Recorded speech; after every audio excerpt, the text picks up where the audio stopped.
1968, 1 an. 1969, 1970, 1971, 1972, 1973, 1974, 1975, 1976, 1977, 1978, 1979. Ça fait 12 ans facile. Et en 12 ans, tous les diamants que je lui ai donnés, il a déclaré qu'il les a vendus et il n'a eu que 2 millions de francs CFA. 2 millions de francs CFA qu'il a envoyés à la Croix-Rouge centrafricaine. Et la présidente de la Croix-Rouge centrafricaine a bien fait une déclaration en disant qu'elle n'a jamais reçu un franc de Giscard. C'est très exactement en 1967 que Giscard est venu à Bangui. Il est venu en visite privée. Il n'était pas venu dans le cadre de travail comme ministre des Finances français. Non. Il était venu en visite privée. Il m'a rencontré. Il s'est présenté à moi. Je l'ai accueilli. J'ai donné un banquet le soir. Autour de ce banquet, il y avait les hommes d'affaires français, les ambassadeurs et les hauts cadres centrafricains. Tout mon gouvernement était présent. J'ai eu donc un banquet, un grand repas. Et à la fin de ce repas, j'ai porté un toast à M. Giscard d'Estaing, ministre des Finances à l'époque. Il a répondu. Et après les deux toasts, après avoir bu le verbe de l'amitié, nous sommes descendus du haut, là où nous étions, nous sommes descendus et je lui ai présenté les plateaux avec des diamants que j'avais choisis pour lui. Je lui ai offert des diamants. Et les hommes d'affaires, les ambassadeurs, les membres de mon gouvernement, tout le monde était présent et tout le monde a vu. Et par la suite, il revenait souvent. Pourquoi il revenait ensemble? Il revenait souvent et il m'avait demandé une zone de chasse. Alors je lui avais attribué une zone de chasse. Et il venait chasser les éléphants. Il n'avait pas besoin de chasser beaucoup. Il devait tirer seulement sur les éléphants parce qu'il y en a vraiment. Il y a beaucoup d'éléphants en Centrafrique. Alors il venait tirer sur les éléphants. Il choisissait les plus gros porteurs, les éléphants qui avaient des belles défenses. Alors donc quand il tuait, il récupérait les défenses et il récupérait la queue, les poils de la queue pour faire les bijoux là. Il a fait beaucoup de bijoux avec les poils de l'éléphant, des bijoux qu'il a vendus. À moi, il m'a offert une manchette avec les poils de la queue de l'éléphant. Et lui-même, il portait une gourmette, il portait des manchettes avec les poils de la queue de l'éléphant. Mais je sais qu'il en vendait beaucoup. Chaque année, il venait 2 fois. 2 fois par an? 2 fois par an. Et quand moi j'allais en France, il venait me trouver dans ma maison en France. Il partageait le repas avec moi. On discutait ensemble. Je mettais un appartement à sa disposition pour qu'il se repose après le repas. Mais c'était régulièrement. Et à chaque rencontre, à chaque fois que je voyageais, je quittais Bangui pour la France, il avait pris l'habitude de me demander souvent des pierres. Bon, comme il me le demandait souvent, je préparais ces pierres que je lui remettais. Les pierres, c'est des diamants? Les diamants que je lui remettais. Régulièrement, je lui ai remis des diamants. Mais il y a des gens qui ont dit que ce n'était pas des beaux diamants, que c'était des... Mais ce que je parle, je dis, pourquoi ils ont attendu ils ont attendu que je sois déposé par eux-mêmes pour raconter cette histoire-là. Voilà des gens comme ils sont mauvais dans la vie. Parce que du temps où j'étais chef d'État, quand je leur donnais ces diamants, ils acceptaient bien et puis ils avaient le sourire tout autour de la tête. Maintenant que Giscard, lui, m'a déposé, il prétend que ces diamants n'étaient pas des beaux. Mais pourquoi acceptait-il ce diamant? Pourquoi il me le... Mais actuellement, je souhaiterais bien qu'il me le rende.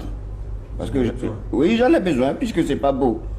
Mais je souhaiterais très bien qu'il me le rende. Tant pis, j'en ferai mon usage personnel. Giscard est un homme qui a un gros cœur.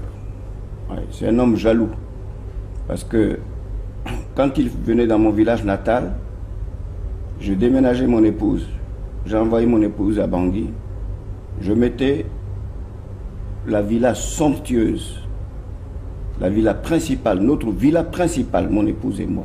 On a une villa qui était notre villa principale, avec tous les biens dedans, avec les coffres forts, avec nos diamants qui étaient dans les coffres forts. Non, je dis que mon cas est un cas très très mystérieux. Giscard est le seul à expliquer. Or, quand les journalistes lui posent des questions, il n'explique pas. Mais, puisque c'est comme ça, moi je vais vous faire une révélation.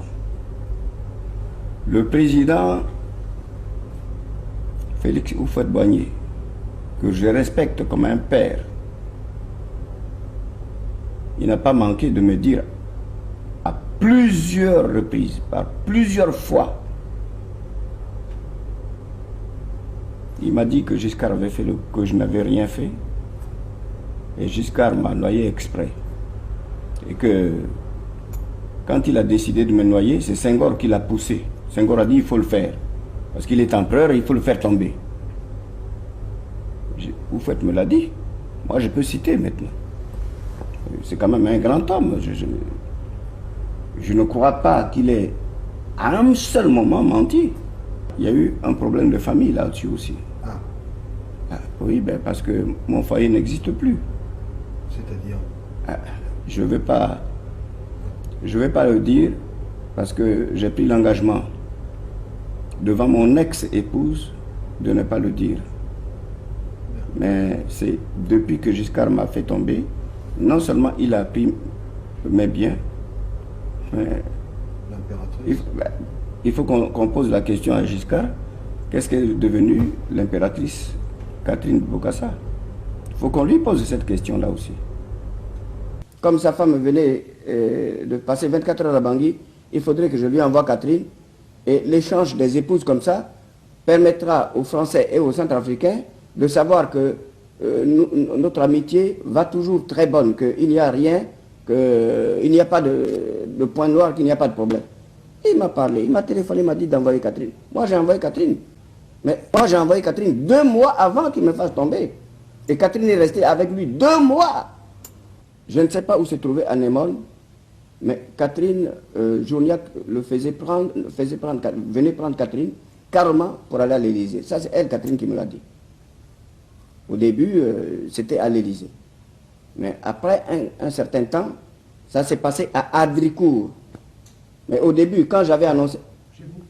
Oui, chez moi. Chez moi, à Adricourt, mais quand j'avais annoncé ça au Canard Enchaîné, il y a des enquêtes qui avaient été faites auprès des habitants de Adricourt. Ils avaient reconnu que oui, effectivement.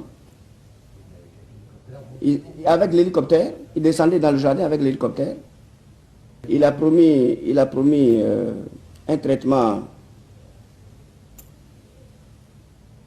de 50 millions de francs par mois à Catherine. C'est comme ça que Giscard ne m'a pas tué. Mais Giscard a bien consulté Catherine et Catherine a pris une grossesse avec Giscard. Non, attendez. Mais comme c'est Journiac qui servait pour les rendez-vous avec Giscard, c'était Journiac qui s'occupait de ça. Mais Journiac, Catherine l'a plu aussi, puis il a utilisé Catherine. Journiac était devenu l'ami intime de Catherine et Giscard s'en est rendu compte. Il a su que Journiac lui coupait les pieds, couchait avec Catherine. Il envoie Journiac en mission en Afrique centrale, d'abord à Libreville, et Journiac prend l'avion de Bongo.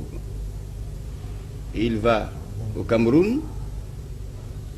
Or, ils ont mis un explosif. À peine arrivé au Cameroun, l'avion a explosé. avec Journiac. Il est mort dans l'avion. Il est mort dans un accident d'avion, là-bas, au Cameroun. Ça fait beaucoup les accidents d'avion. Hein? Ben oui, mais c'est pour ça, Giscard est très fort. Hein? Il est très fort. Et il a tué Journiac, parce que Journiac a couché avec Catherine.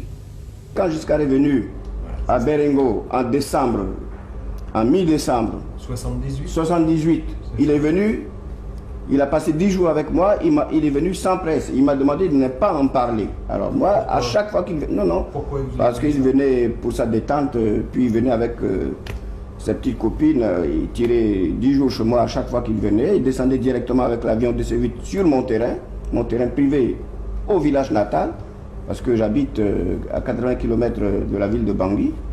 Giscard venait régulièrement, et chaque fois qu'il venait là, il me demandait de ne pas en parler à la presse. Alors, donc la presse n'en parlait pas, ni la presse locale, ni la presse européenne. Personne n'en parlait. Parce que, comme il était exactement, il était mon ami, et je faisais ce qu'il me demandait de faire. Pendant les 7 ans de Giscard, Centrafrique était à Giscard, à lui seul. Il a su exploiter le Centrafrique. Combien de nombre d'éléphants tués? Il n'a jamais respecté les textes centrafricains qui régissent les zones de chasse. Parce qu'il y a des textes qui disent que tous ceux qui possèdent les zones de chasse sont astreints à payer une certaine somme à l'État. C'est des sommes très modestes, mais il faut les payer quand même. Mais Giscard d'Estaing